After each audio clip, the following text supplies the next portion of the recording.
It's 4 o'clock on a Thursday. You know what that means, don't you? It's time for another exciting episode of Taxi's Quarantini Happy Hour. Woohoo! Can't even hear my own music and sound effects. Hello, you guys. How are you today? Today, we are going to talk about how good do your vocals have to be in a demo situation. Got some other cool stuff, some nostalgic stuff as well. And I've got a missing cough drop. Right before I went live, I was sucking on a cough drop and I went to take it out of my mouth and it disappeared. And now I can't find it. And I thought maybe it was between my legs and my chair. It's not on the floor around my desk. So we have a cough drop that is MIA. It'll probably show up tonight when I sit on the couch and my wife goes, "You're stuck to the couch." Hello. Okay, let's see who we've got in the room today. We've got Peter Rahill, Simon Burnham, Too Kosher, Ewart Williams, I missed one in there somewhere, Peter Rahill, Martin Gravel, Dan Weber, John Pearson, Pat Wara, El Raso Emil, Darren Fletcher, Dean Turner, Martin Gravel, Greg Carosa, just looking at your face, Greg, in the upcoming Taxi newsletter, which will probably come out tomorrow, I think. Let's see, Alex Dillon, Ian Shortle. So the gang's all here. Yay. Somebody, where did that piece of paper go? Oh, no, I've lost it already.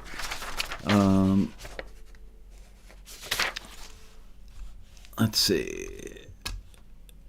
It fell into the green screen zone. There you go. All right, so let's talk about vocals on demos. We can talk about vocals on masters, vocals everywhere. First, I need to take a sip of my tea, which right before, like 30 seconds before I went live, I was in the kitchen here at the office, made some tea. Wasn't hot enough. Put it in the microwave for 30 seconds. Took it out, walked down the hall, sat down at my desk, getting ready to hit the go button on this thing. I took a sip and it burnt it's hot. Now it's cooled down a little bit. Wow. Why do I have a green screen? Because I'm no longer working out of the house. I'm back in the office. And frankly, let's see, can I show you? Yeah, I think I can show you what it used to look like.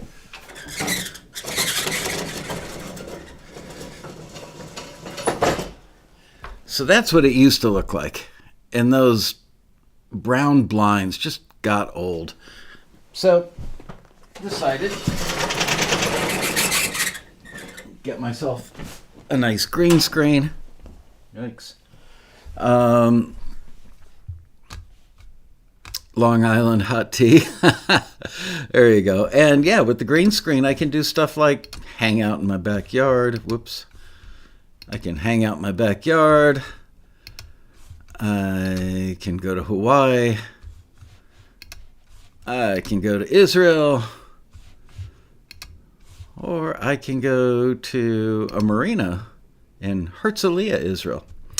But today, we're going to hang out in the studio because we're going to talk about music stuff, including vocals on demos. Okay. So this was a post by Burke and Graphia. Don't know where Graphia is, but Burke is apparently there. And he or she posted on Tuesday, March 23rd, on the Taxi Forum, which you can find at forums.taxi.com. And this was in the general section. It says, if I'm submitting a country song for another artist to perform, does it have to be a big, twangy voice quality? Or if it is a good song, can a producer recognize the song through the non-country voice? Nothing is absolute. There are always exceptions. But the deal is that if you're pitching to a country artist, you should have a country voice on the demo if you can. You know, if it's just not possible, don't let it ruin your life.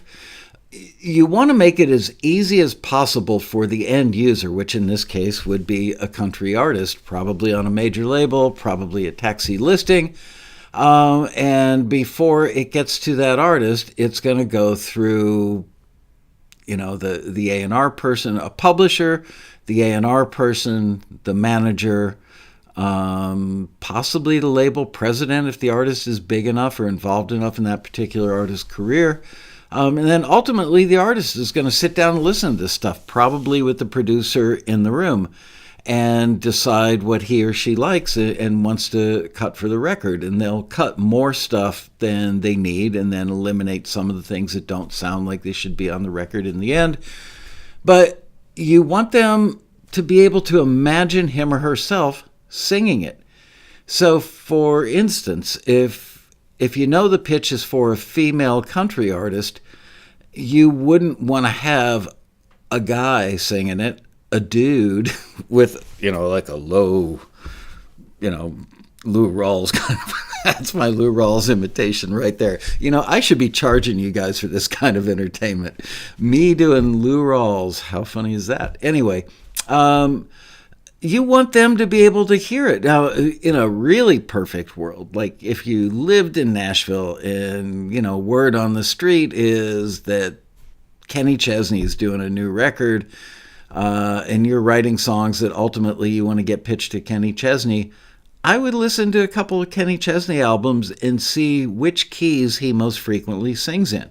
That way, it makes it easier for him to imagine himself doing it. He may even find himself singing along during the first chorus when he hears the demo. And demo quality, especially in Nashville, has just gone through the roof over the years. Can you still get a song cut with just a guitar vocal? Hell yes. It's got to be an unbelievably good song. B+ doesn't cut it. A- doesn't cut it. A maybe. A+ definitely. Years ago, I used to play, I can't remember the name of the song, but there was a demo I had of a song that ended up getting cut by some big band in Nashville, and they had a hit with it, and I had the original demo, and it was just a piano vocal demo. And every time I played it for you guys, those of you who've been around long enough on Taxi TV surely remember the moment. I think I've played it 3 times. You hear this and you go, okay, it's just a piano vocal, but the vocal was so good and the song was so good that when I heard the demo, I went, oh yeah, they had to cut this. And they did, and they released it as a single. I just can't remember who the hell it was. Anyway, so yeah, you want to match the gender. You want to match the style, you want to match the key, and you want a great performance because you want the artist to go, that's friggin' awesome, and I can do that, and it sounds like me. So there you go. And the level of quality, again, in Nashville for the demos that, like all the Nashville demo mills, and a lot of people producing their own demos, they sound very legit. Let's see what JP's got to say, because he lives there and he knows the drill. Got to have the song in the right key for the artist. Yep, I did say that. John's reiterating. My mouth is so fried from the tea, I can barely say reiterating.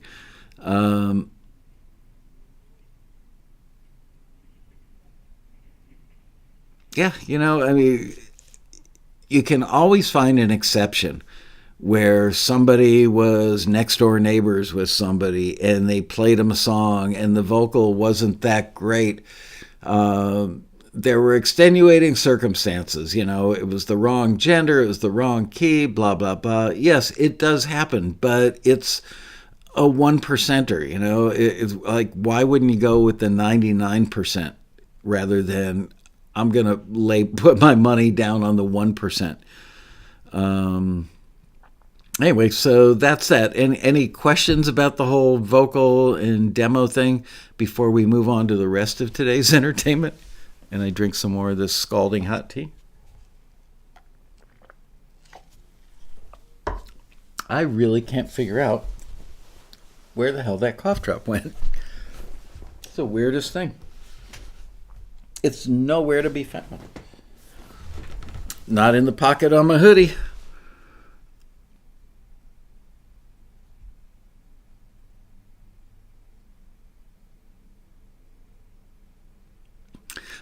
I don't know that a vocalist necessarily is going to cost a few $100. I saw somebody earlier recommending on the thread that this was on, somebody said, go on Fiverr to get your vocalist. There are a lot of places where you can get a vocalist now. And there are some incredibly good demo singers in Nashville. People sing demos in Nashville hoping that sooner or later they'll get picked up for a label deal, an artist deal, and some do.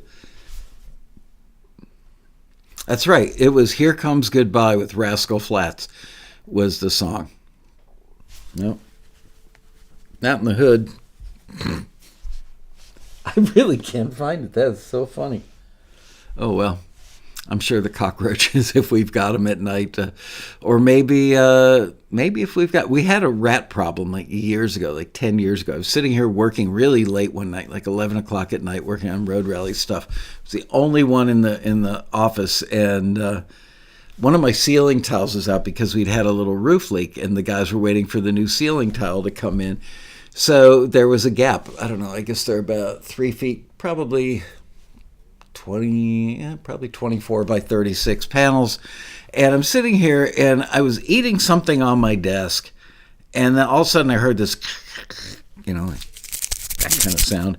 And out of my periphery, I look up and I see a rat hanging in the opening where the ceiling tile was missing. It was just watching me eat the food, like it was waiting for me to look the other way and it was going to jump down and grab it. That was a little disconcerting.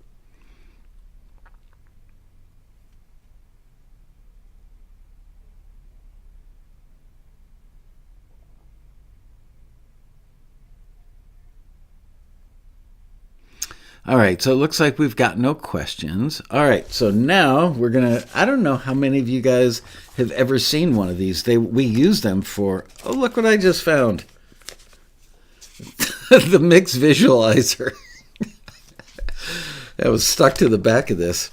Anyway, for probably at least a dozen years, we would send this paper brochure out to people. The second best way to get a record, publishing, or film and TV deal. And my logic in writing that headline is, I want to know what the first best way is, right? Well, look at that. You can see the console through the word taxi. That's because yellow is a component of green, I would guess. Anyway, you open it up. You can see the console right through there. How funny is that? The best way to get signed. If you're trying to land a record deal, nothing works better than hitting the road, playing hundreds of gigs, and selling thousands of CDs from the trunk of your car. If you're a songwriter, moving to LA, New York, or Nashville and paying your dues is often the best way to go. But can you just walk away from your life, your job, your family, and your mortgage payment? Wouldn't you like to walk away from your mortgage payment? Okay, that might be tempting, but let's get real. You need a vehicle to help you get your music to the right people. Taxi will help you do that no matter where you live. All right. Anyway, so there it is. The second best way. This thing is now a relic. And look what we've got on the back here. We have the lovely Jenna Dre. I remember she got a record deal, I want to say for $100,000, got an indie record label deal through Taxi on a dance label. She was actually at the 2019 Road Rally. I saw her for a minute. And I believe that she and her husband, who's a friend of mine, are moving here to LA. I think they might actually be here. And I'm offended that they haven't called, but, it is Corona time. All right, so now let us take a little trip down memory lane for all of you recording enthusiasts out there. I was here in the office working again this past weekend. Not going to work this weekend, yay. And I found this. And I went, what is that? I don't even remember that. And I pulled it out. I remember the name on there, Ira Marlowe. He got a deal with DreamWorks Records. And it was with some demos that I actually produced with him on 8 tracks of ADAT in his apartment in San Francisco, which, if I remember correctly, also had rats. Is that the girl on the taxi website I see every morning? It might be. I think Jenna's on there. Very, very smart young lady. Very pretty, very talented. I actually was friends with her first husband. I met him through her after she got her deal, David Frangione, and he was a studio owner in Boston and New York. And then they ended up getting divorced, and she married a guy named Miha, if I remember from. Anyway, I like him as well. And the three of them are all friends, which is odd in a good way. Anyway, so I see them from time to time at a road rally or whatever. Really, really fine people. I like them a lot. Okay, so I open this thing up, and I see this. This is what automation looked like in 1998. From Master Control Studios in beautiful downtown Burbank, California. That was the studio where they recorded the theme song for the TV show Friends. And here we have, look at that, automation for the API lunchbox equalizers. Yep. And this was actually more modern. I went with Ira Marlowe when he was offered the deal. The A&R person who signed, I want to say Soundgarden, actually worked at Taxi doing screening for about 2 years. I remember, I can tell you how much he was making. He signed Soundgarden and 1 or 2 other big bands, and he was getting paid $800,000 a year. All right, that's a lot of money. $800K a year. And he just had a problem going to work. He couldn't handle going to the office. But for some reason, one day he called me up and said, I really like your company. Can I come and be an A&R person there? And I was like, you're kidding, right? Because he was a little legendary because he signed like 3 hot bands inside of a year or so. And he came here. I really liked him. And he started screening here. I can't say that his critiques were A+, but his ears were really good. He knew what to forward and what not, and he stumbled upon a submission from this guy named Ira Marlowe that I had just coincidentally done some demos with. Ira had his own demos that he had done before he joined Taxi, and I really liked a few of his songs, so I flew up to San Fran on my own dime, and with I think it was a Mackie console and a single ADAT, I think, did some demos with him in his like really small 1-bedroom apartment in San Fran. And I honestly don't remember if those demos are what he was submitting. Anyway, the A&R guy heard it, liked it, and called me at home that night and said, do you mind if I take this to the CEO of DreamWorks Records? And I went, no, that's okay.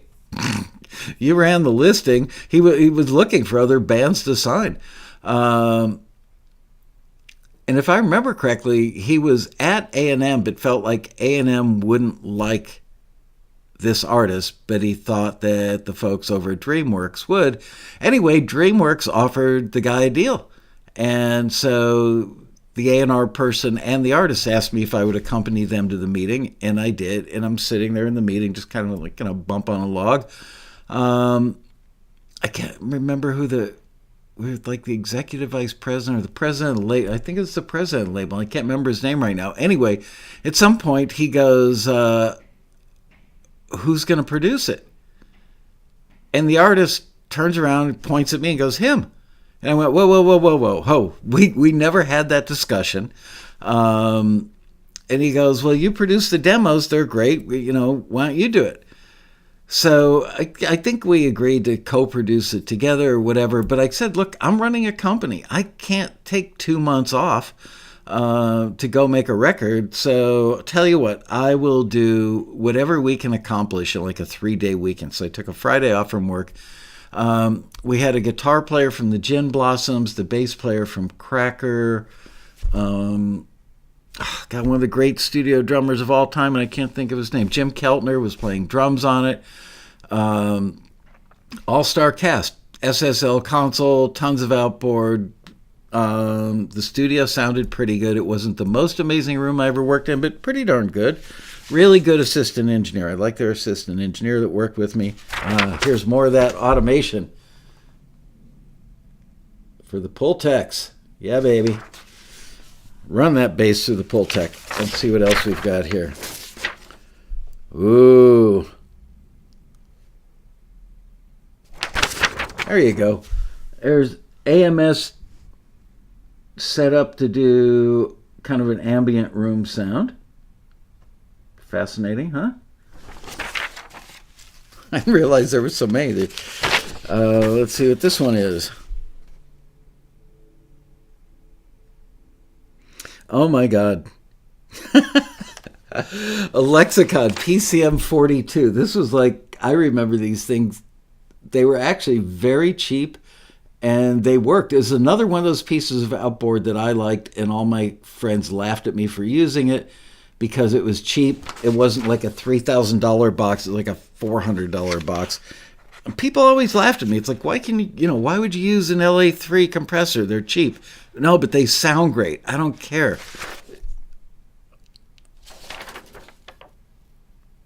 And here we have the SSL mix bus compressor settings. Look at that automation right there, baby. Woo!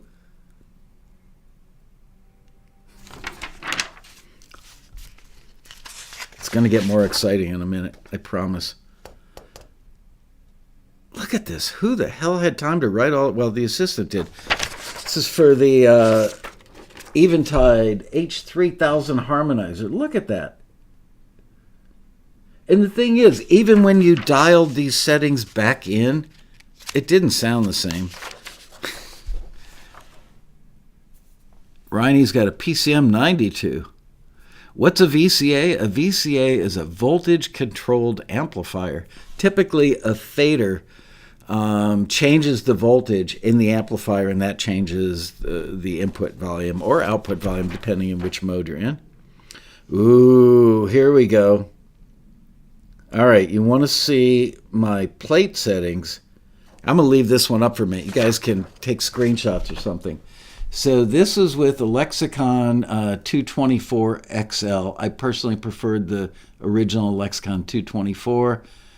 And apparently this is how I had the reverb set up.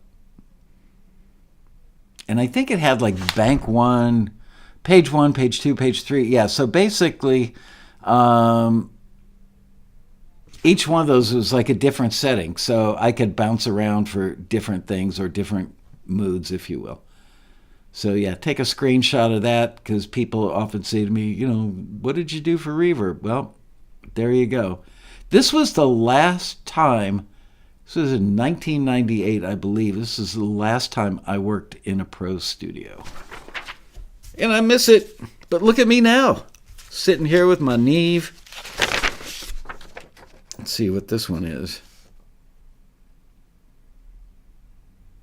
Ooh. Yeah, write these down. Take a screenshot. This is from the settings for the DBX 160 compressor, which I would guess I probably had that on the bass. Does it say? Oh yeah, look at that. Source, bass, DI. There you go. What a memory I have. Woo! Oh, man. I think that assistant engineer was happy to see me go. It's like, God, this guy's so old school. He's using all this old gear. Let's see what else we have here. Oh, man. Check it out. 1176 compressor settings on the vocal and acoustic guitar. Okay, so there you go. Take a screenshot of that.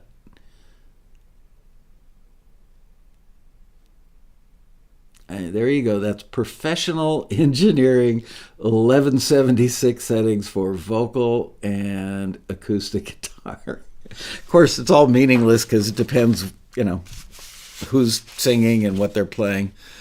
All right, you guys are going to laugh when you see these.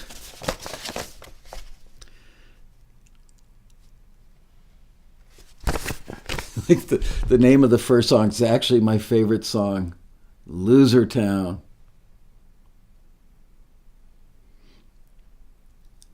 And I got to see if I had a DNU, which do not use. Nope, it didn't say DNU, but notice that I recorded the bass direct bass amp. And yes, I used the trusty Ampeg bass amp. And then kick, snare, toms left and right. I would take 3 toms and set them up so that they were left, right, and center, or left, center, right. Overhead left and right. Room mic, stereo. Tambourine, the almighty difficult to record tambourine. Let's see what else we got on there. A wah guitar.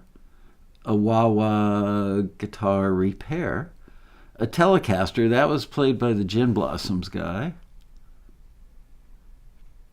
acoustic guitar, let's see what's down there, a piano, let's see what we had, ooh, Steinway,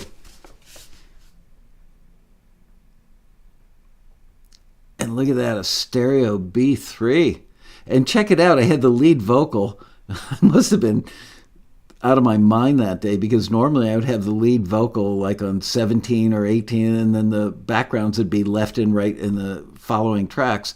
But nope, I had the lead vocal and then put the backgrounds on either side of it that day. Probably something I would not normally do. Anyway. Oh, that's right. And there's the trusty assistant engineer. I remember that guy. Where is it? Well, there's me. Jeff Robinson. He was a very good assistant. And up there in the corner, you can see what kind of tape we used, how many tracks. We're running it at +6 levels over 0, 30 inches per second. Let's see, here's a case where if you can't read the printing, I was taught when I was an assistant engineer, you better print it so they can read it. Can't even read the dude's last name. But it was Robinson. It looks like Jeff Reborn or something. Okay, so there's that. Let's see if there's anything notable on here.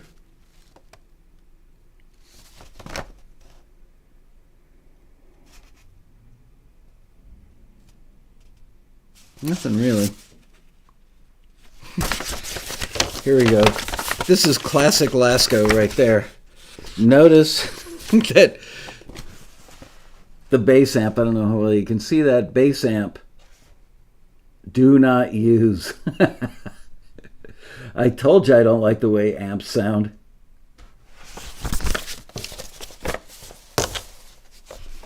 Console Sony DMX, no. Do all those numbers refer to different microphones? Which numbers are you talking about, Marion? Oh, I see. Up in the corner, yeah, those are different microphones.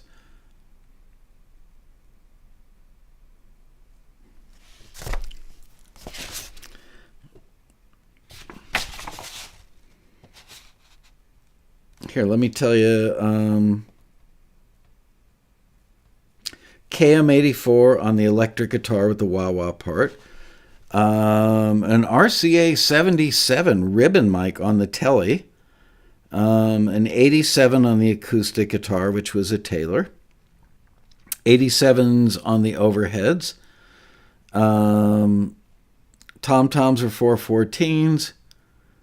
Snare was a 57. Kick was an SM52. The assistant engineer probably talked me into that. That wouldn't have been my first choice.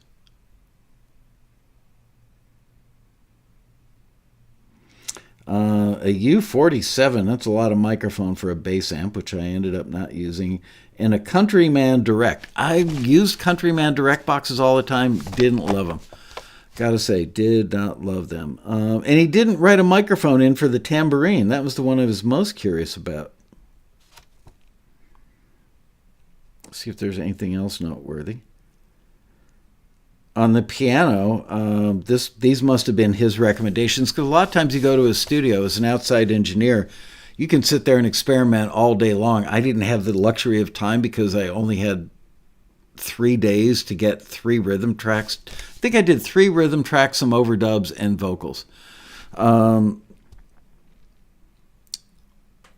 So on the piano, we had a 47 on the bottom end and an AKG 451 on the top end. Probably not a bad choice. I think AKG 451s are an underrated, underused microphone. However, gosh, I saw a microphone the other day online and listened to some tests of it. I can't remember the brand name now, but it's like $150 for a microphone that kicked an AKG 451's ass. And a 451 was a microphone I really liked.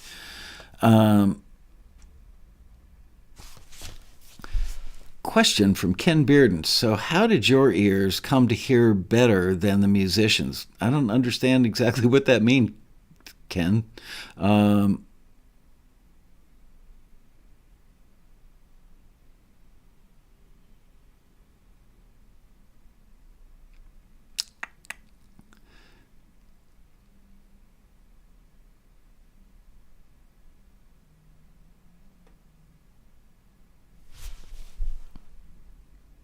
Waiting for Ken to elaborate. See you, JP. Think about it. I don't want to think about it. I'm not that smart. And frankly, I've had really bad sleep for the last 4 nights. How did your ears come to hear better than the musicians? I don't understand, Ken.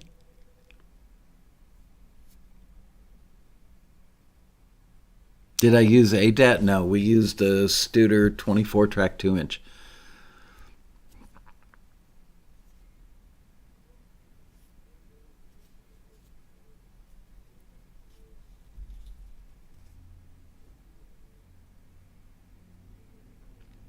I heard a song and said it can be better. I still don't understand. What do you mean? Why did I end up getting picked as the producer? Is that what you're saying?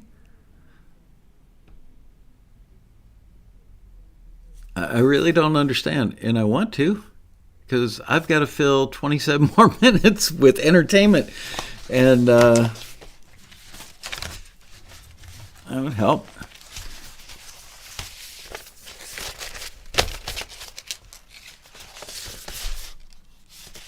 Right, we bounced tracks when we needed more tracks available. I didn't have to bounce any there.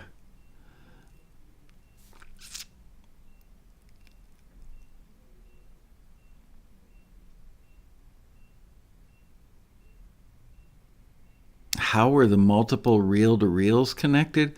I must be on drugs today. I'm not understanding you. Oh, speaking of reel-to-reels, I happen to have one. Here's what an official tape looks like from the studio.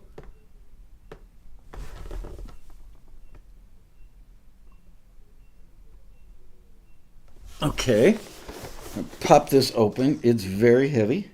Apparently I did 4 songs. Wow, these guys were first class. Look at that. They put the collar on there. I don't think I ever did that in my life.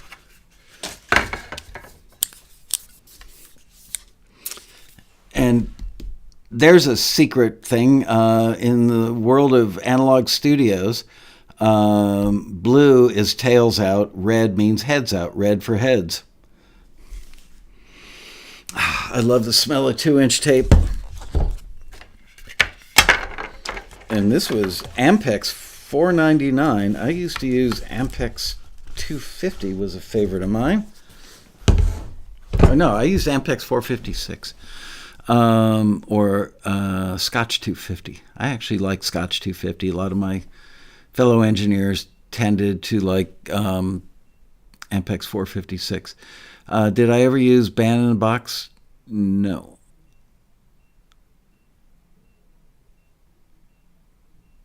I do not. I'm aware of it, but haven't used it.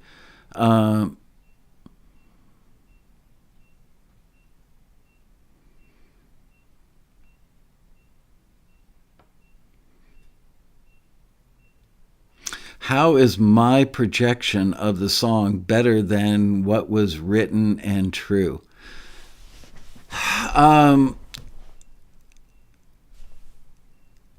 A producer's role changes with every act that you work with.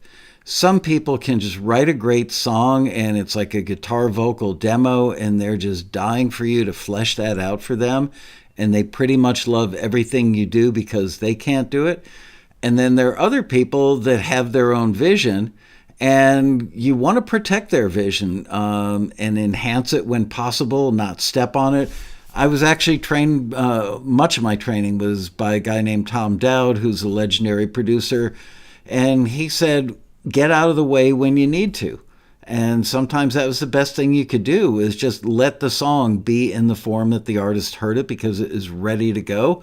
But you would sit there and say, you know, that guitar part should drop out in the bridge, or the vocal's a little pitchy right there. Let's comp it with this vocal. So a million little things like that. But basically you are protecting the original direction that the artist had in their head when they wrote it, artist, writer. Other times they're a train wreck. Some artists don't know that they're their own worst enemy, and you've got to be able to use your psychological skills to get them. It's literally like being a psychologist. You don't tell them, well, that sucks, I wouldn't do that if I were you. You get them to realize it. And it's tricky. You have to use psychology. Not that I ever studied psychology, but you learn pretty quickly in the studio that rather than saying to somebody, that part just doesn't work, or that part sucks, or that vocal performance just ain't cutting it, or you're pitchy. You use other language in how you talk to artists, and it depends on the artist. There's definitely not a one-size-fits-all treatment for that. So in this case, Ira Marlowe was the artist, very highly intelligent guy, pretty headstrong, had his own vision, and I liked his vision. And he trusted me that I liked his vision. He trusted me enough that he would look at me and say, what do you think? Should we keep that part or not? So you kind of have to earn your place in the pecking order with a really smart, stubborn artist like that. It's all about feeling who you're working with. This is why I always insisted on doing pre-production, because you don't want to have to build alliances. It's like Big Brother or whatever those shows are where people are building alliances. There's a lot of that goes on in the making of a real record when you're spending, $200,000-$300,000 of somebody else's money, and you answer to the label, you answer to the A&R guy.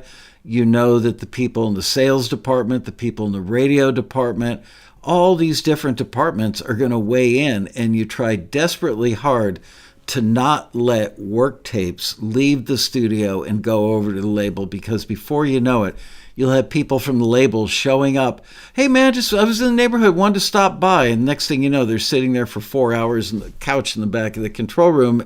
And pretty soon, it always happens, they start out on the couch about 8 feet behind you. And within an hour or two, they've pulled up a chair and they're sitting right next to you at the console, and they're whispering in your ear while the band is out there doing their thing, going, don't you think it'd be better if they did this or that? It's like, dude, if you want to be the friggin' producer, be the producer. But, they can't stand the fact some A&R people are wannabe producers, some, like, even radio promo guys. And you got to listen to them, because if they get turned off by you, and by extension the artist, they can kill a record. So you've got to placate all these personalities and make them feel important and involved. And if they actually have a good idea, you hit the talkback button and you say, "Hey, Ira, Randy here had a great idea." And that way, and you watch them sit up in their chair and the chest comes out. "Yay, good job there, Randy. Thanks for that suggestion. Now, can you go back to the label and leave us the F alone?" Oh, man. It's right. It's all coming back to me now, Mary.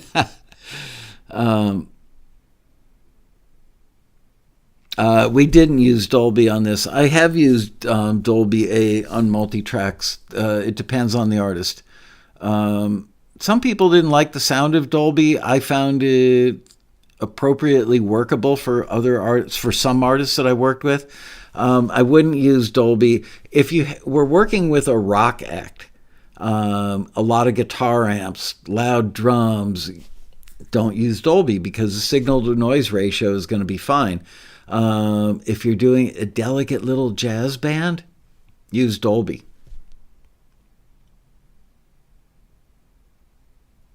Hey, Paul, how are you, buddy? Welcome back. Oh, cool. Talking about your favorite subject, too. Recording stuff.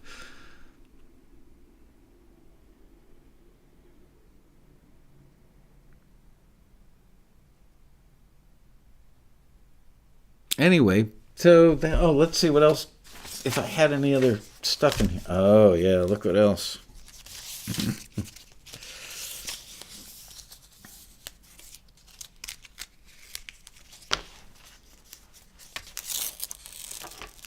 Yikes. All right. Ooh, this is my own writing, too. Wow. Probably wouldn't let that poor assistant engineer get anywhere near the console. So this is what goes right below the faders. There's like a little, almost like a rain gutter, a little very shallow trough, and you slide this in. So there we start with bass direct, bass amp, kick, snare. You get the idea, all the way down the line. And Jeff Robinson apparently liked to fold these guys up, which I always found made it hard to get it back in the little track the next day. I would generally take them and take a push pin and stick them on the back of the control room door and let them hang overnight. This one's actually made out of tape. Sticky as shit. I mean, sticky as stuff. Anyway, there you go. A little trip down memory lane, old studio stuff.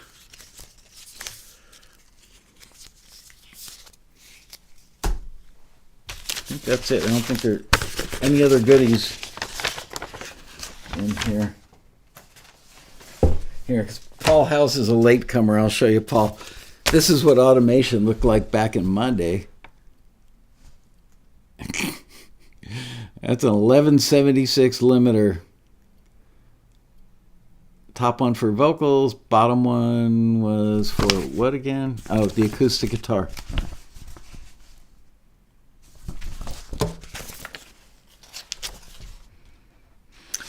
Where am I? At my office. Oh, that's right. Paul hasn't been here for a while. I got kicked out of my own house because we had to get some stuff repaired in the kitchen. And in doing so, I could no longer work from the table that I've been working for exactly a year. So I moved back to the office, but I got tired of seeing that stuff in the background. No offense to my family. So I went out and got myself a green screen. And there I am. I'm at Westlake Studios in beautiful Hollywood, California. That was the room I got to listen to Michael Jackson, Thriller, and a couple other songs. Just in that room, sitting at that console. And I got to tell you, it was amazing. Amazing.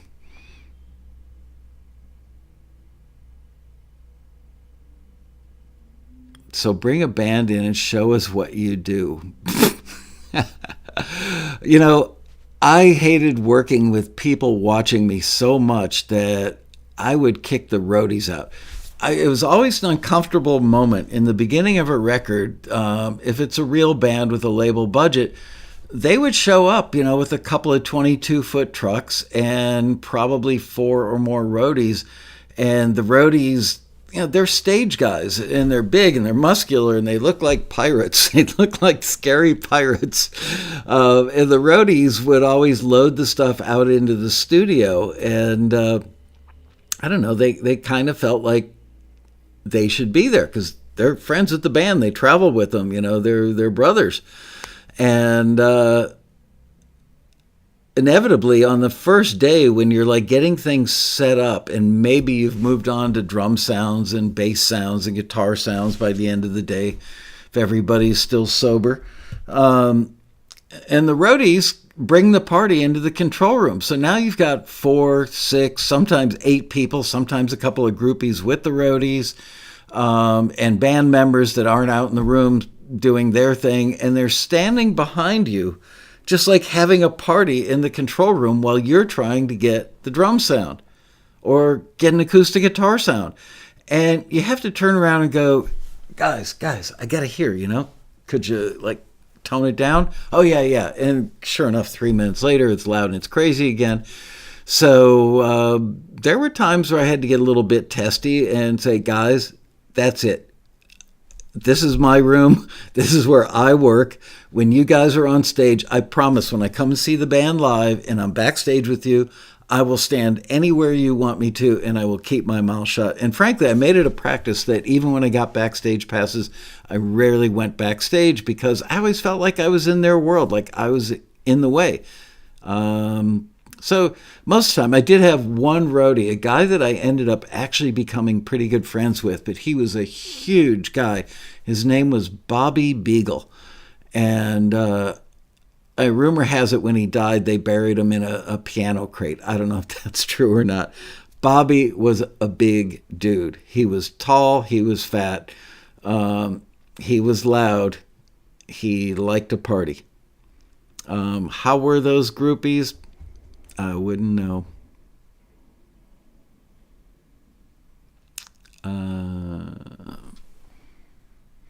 You worked with one of the assistant producers of Jocko. I actually worked with Jocko a little bit back in the day and knew him fairly well. Our next door neighbor at the studio was a guy named Peter Yanellis, and he had a truck called the Artisan Mobile Truck. And he recorded Jocko, he recorded Weather Report, and there were times that they had it in a warehouse bay next to my studio in Fort Lauderdale, and there were times they would pull the truck out of the warehouse bay and Jocko brought a band back from the Bahamas or Jamaica, like a steel drum band, and had them jamming with Weather Report in a concrete sheetrock steel roll-up door warehouse. And they recorded a record like that. But there were times I knew Jocko before Fort Lauderdale. I knew Jocko. I met him when I worked at Criteria. And there were times I've still got tapes somewhere of demos that I paid Jocko Pastorius $50 to play on demos for me. I kid you not.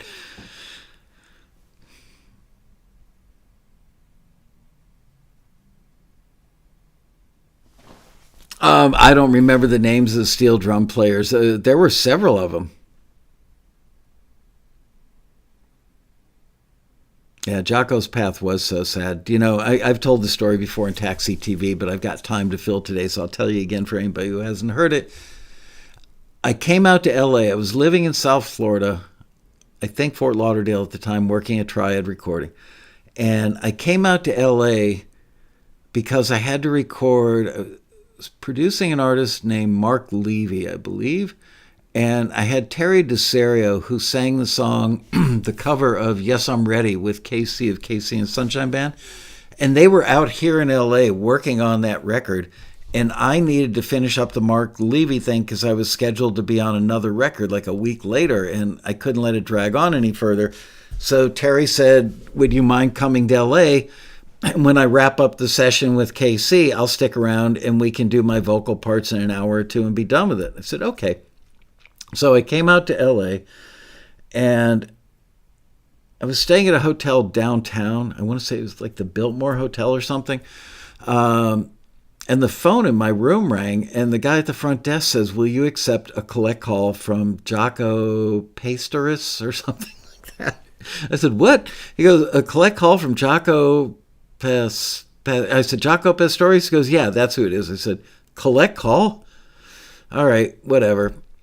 And Jaco had been arrested in the Florida Keys. You could probably find this online. He got arrested for drunken disorderly, which was not an uncommon thing in his life.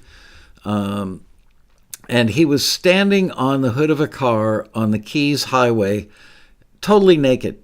I mean, 100% no clothes on. And he got arrested, and he was drunk out of his mind, which was, I'm not telling tales out of school because it was very public. And they gave him his one phone call. Well, maybe they gave him two, because I don't know how he knew I was in LA or how he got the number of where I was staying. I'm guessing that he called Triad and they said, oh no, Michael's not here. So he said he's at the Biltmore in LA, and he called and he said, can you come and bail me out? And I said, Jaco, I'm like 2,600 miles away from you right now. We've got many other friends in common. Why don't you call Peter or Vinny or Doug or any of those guys? Why are you calling me? No, man, I want you. You get me. You understand me. I said, yeah, but I'm 2,600 miles away. He actually asked me if I would fly home to bail him out. Anyway, I didn't, because that's the kind of guy I am. I am cold-hearted. How's my progress with Logic Pro, and do you still think it's the best choice? I have made no progress. I haven't touched it for about the last 2 or 3 weeks. I've been really, really, really busy with taxi stuff. I love it, though, and I've barely used it. So far, all I've done with it is mix stuff and use plugins. I haven't done any of the MIDI stuff. I haven't checked out any of the stock instruments that come with it. I'm actually pretty darn happy and somewhat really impressed with some of the plugins that come with it, but I love it. Peter Yanellis could answer Dan's question about multiple tape machines. Right, yeah, look, hang on, don't go away.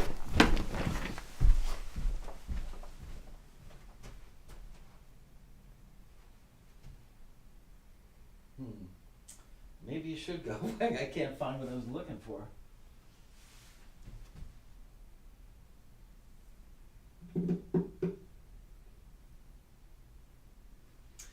Gotta check another room. I'll be right back.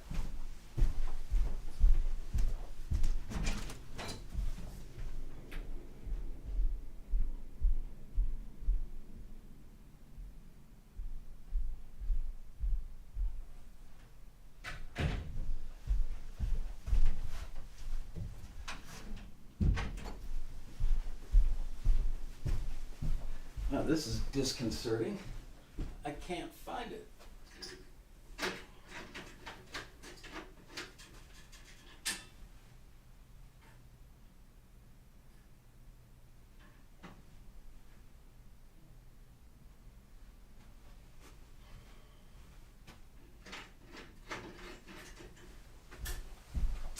Well, that's weird. I have a picture of me and Peter Yanellis and George Martin and a couple other people in our studio world standing in front of the Artisan mobile unit. We were working with George Martin on a movie called Honky Tonk Freeway, I believe. And that photograph is gone. It's not in my office anymore, and I know I didn't take it home. Does a poor man have a chance with taxi? Has nothing to do with your financial status. Anyway, let me scroll back up, see if I missed anything.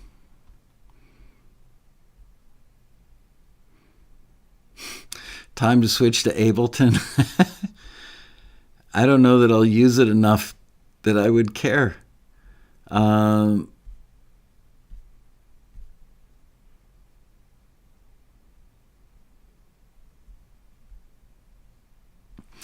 Yeah, SMPTE. Yes, we would. There were times where I mixed with two tape machines or recorded with two tape machines. As a matter of fact, hang on. Where did it go?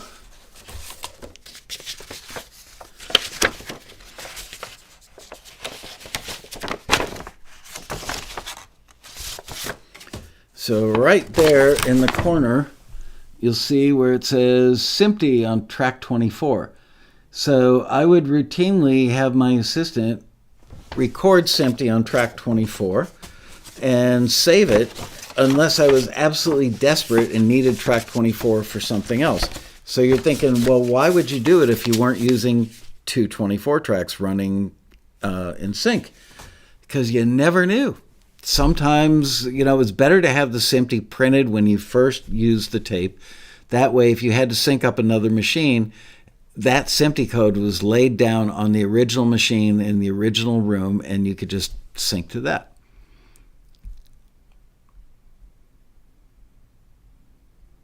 And let's see if anybody knows the answer to this. Yeah, I know. I did show that photo a while back, and now that photo is gone. Here, let me look. Maybe it's over here. Nope, not there. Wow, that's weird. That is so weird. I hope nobody swiped it because George Martin was in there. Does anybody know what they used to synchronize picture to audio tape with before SMPTE timecode was used?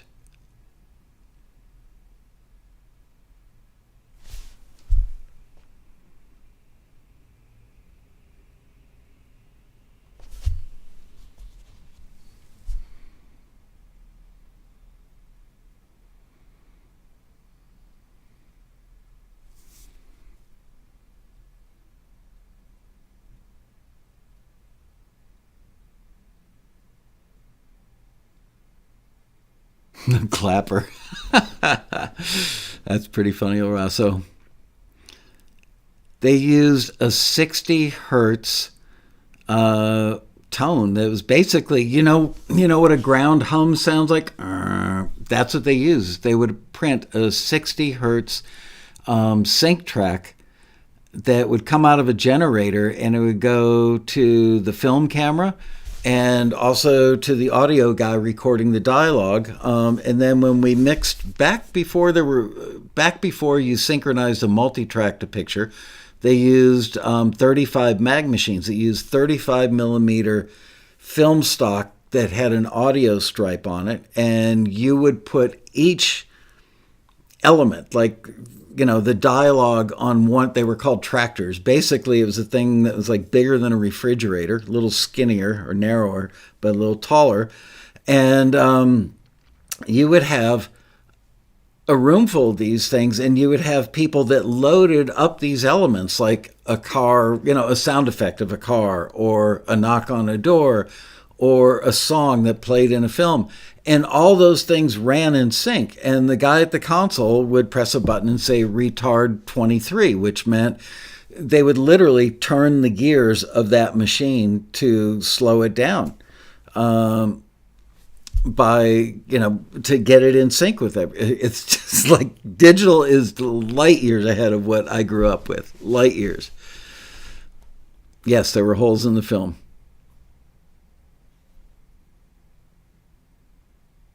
Yeah, they did use 50 hertz in European studios, I believe.